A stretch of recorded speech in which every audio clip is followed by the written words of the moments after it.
Hello दोस्तों, मैं प्रहलाद रघुवंशी। आज जो ट्रांसफार्मर का हमारा टॉपिक है, आज ट्रांसफार्मर के वर्गीकरण के बारे में हम पढ़ेंगे। मैंने कल जो वीडियो में पिछली वीडियो में पढ़ाया था आपको, कल मैंने जो आपको बताया था कि ट्रांसफार्मर 400 केवी तक ट्रांसमिशन करता है, 400 केवी तक ट्रांसमिशन करता है। लेकिन कुछ जगह पे हमारे देश में अभी पूर्णता तो नहीं, लेकिन कुछ जगह पे 765 पर भी ट्रांसमिशन किया जा रहा है, 765 केवी पर। अगर आपको ऑप्शन में ये मिलता है 765 केवी, तो आप पहले इसको ही टिक लगाना है, उसके बाद 400 केवी। तो ये आप सुधार कर लेना अपने क्वेश्चन में कल लिखेंगे, ठीक है।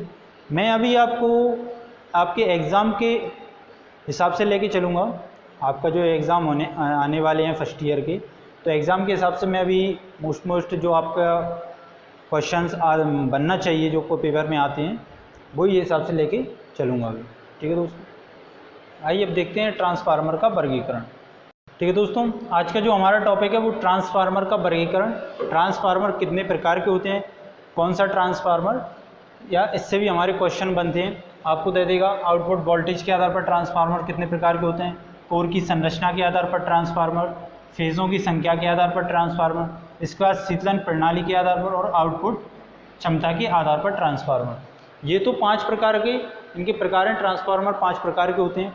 अब इनमें भी कई प्रकार के होते हैं, जैसे आउटपुट वोल्टेज के आधार पर। आउटपुट वोल्टेज के आधार पर ट्रांसफार्मर 2 प्रकार के होते हैं, एक होता है स्टेप अप ट्रांसफार्मर और एक होता है step down transformer. Step up और स्टेप डाउन ट्रांसफार्मर ये कौन से होते हैं, स्टेप अप कहाँ पर यूज़ किए जाते हैं और स्टेप डाउन। स्टेप अप जो ट्रांसफार्मर होते हैं इनका यूज़ किया जाता है जहाँ पर बिजली का उत्पादन किया जाता है जनरेशन में। जब जनरेशन किया जाता है बिजली का, तो उसके बाद उसका ट्रांसमिशन करने के लिए कम वोल्टेज को हाई वोल्टेज बढ़ाने के लिए स्टेप अप ट्रांसफार्मर का यूज़ किया जाता है, ठीक है दोस्तों। इसके बाद आता है step down transformer. Step down transformer ये कहाँ पर यूज़ किए जाते हैं, स्टेप डाउन ट्रांसफार्मर जब बिजली का ट्रांसमिशन हो जाता है, उसके बाद जब डिस्ट्रीब्यूशन किया जाता है, डिस्ट्रीब्यूशन में जो ट्रांसफार्मर यूज़ में लिए जाते हैं वो होते हैं स्टेप डाउन ट्रांसफार्मर। जैसे आपने देखे होंगे 220 केवी या 132 केवी को 33 केवी में कन्वर्ट करना है, या 11 केवी में कन्वर्ट करना है, या 440 वोल्ट में। तो ये सभी ट्रांसफार्मर स्टेप डाउन ट्रांसफार्मर होते हैं, जो आप सब स्टेशनों पे देखते हैं, मार्केट बाज़ार में आप देखते होंगे, आपके आसपास जहाँ पर भी आप देखते होंगे, वो स्टेप डाउन ट्रांसफार्मर कहलाते हैं।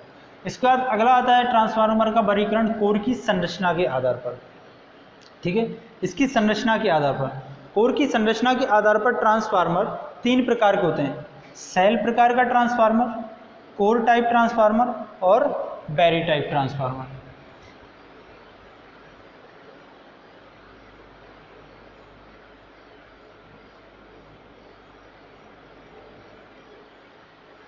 कौन कौन सा होता है सर, सेल प्रकार का ट्रांसफार्मर, कोर टाइप और बैरी टाइप।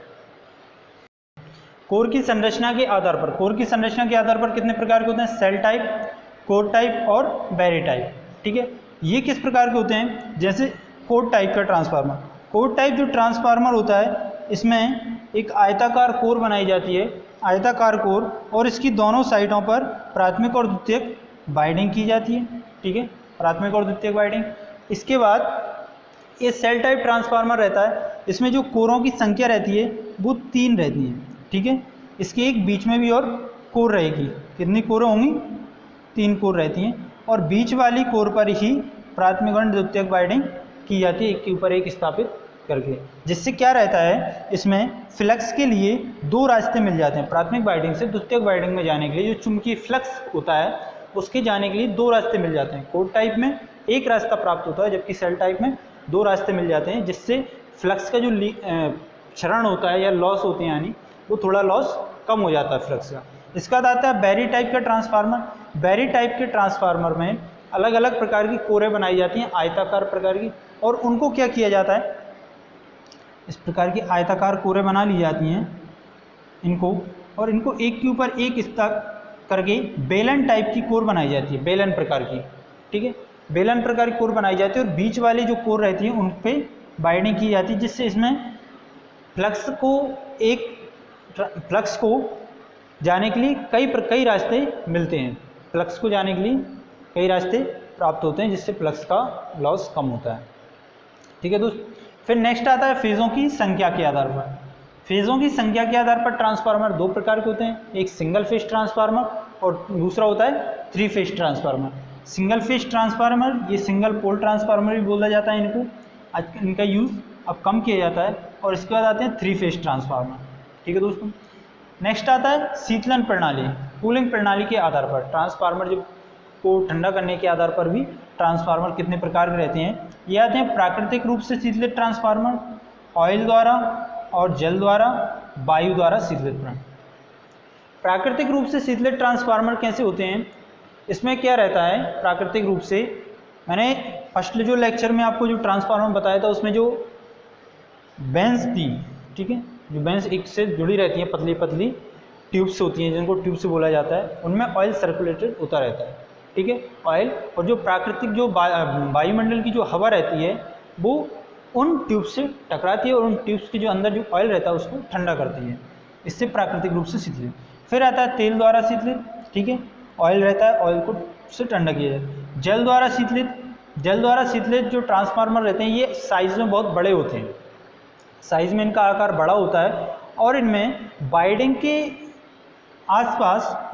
आसपास पाइप की नलिकाएं बनी होती हैं, पाइप के अंदर ही नलिकाएं रहती हैं, जिनमें से एक साइड से ठंडा जल कोल्ड वाटर को अंदर इन किया जाता है और दूसरी साइड से हॉट वाटर बाहर निकलता है, गर्म वाटर जल बाहर निकलता है। फिर नेक्स्ट आता है वायु द्वारा शीतलित ट्रांसफार्मर, इनमें भी वही ट्यूब्स का यूज़ किया जाता है। फिर नेक्स्ट आता है हमारा जो वर्गीकरण आउटपुट क्षमता के आधार पर। आउटपुट क्षमता के आधार पर ट्रांसफार्मर दो प्रकार के होते हैं, एक ऑटो ट्रांसफार्मर और एक होता है इंस्ट्रूमेंट ट्रांसफार्मर। ठीक है दोस्तों। ऑटो ट्रांसफार्मर इसमें क्या रहता है, एक ही बाइंडिंग रहती है, एक ही बाइंडिंग पे एक ही जो कोर रहेगी, एक ही कोर पर दोनों बाइंडिंग की जाती हैं। ठीक है, प्राथमिक और द्वितीयक। ये ऑटो ट्रांसफार्मर जो बताया भी था मैंने, इसकी दक्षता सबसे ज़्यादा होती है। फिर नेक्स्ट आता है इंस्ट्रूमेंट ट्रांसफार्मर।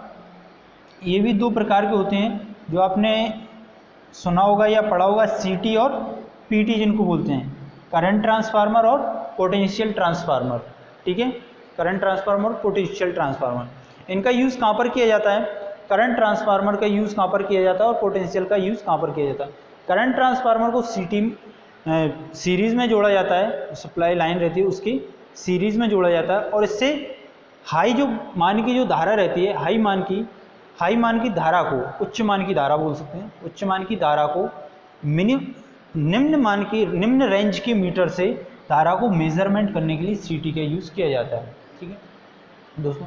जो ट्रांसमिशन किया जाता है, ट्रांसमिशन में अधिक 132-220 केवी पे जो ट्रांसमिशन किया जाता है हाई वोल्टेज में, तो उसमें अगर आपको करंट मेजरमेंट करनी हो तो कम रेंज के मीटरों के द्वारा ही मापा जाता है। इसके बाद आती है पोटेंशियल ट्रांसफार्मर, ये पीटी रहती है पोटेंशियल ट्रांसफार्मर, जिससे वोल्टेज को कोई उच्च मान का वोल्टेज से मेज़र किया जाता है। ठीक है दोस्तों, ये था वर्गीकरण, ट्रांसफार्मर का वर्गीकरण।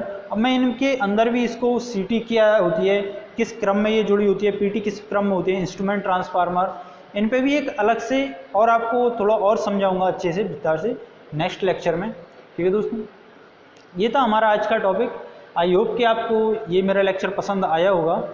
अगर आपको ये लेक्चर पसंद आ रहा है तो अपने दोस्तों के साथ इनको आगे शेयर कीजिए, आप लाइक कीजिए और सब्सक्राइब कीजिए। दोस्तों अभी मैंने बताया था शुरू में कि अभी मैं आपके एग्ज़ाम को टारगेट करके आपको करवाऊंगा आपका सिलेबस, क्योंकि आपका सिलेबस अभी बहुत रहा है सिलेबस, और आपका टाइम एग्ज़ाम का बचा है कम। ठीक है दोस्तों, धन्यवाद।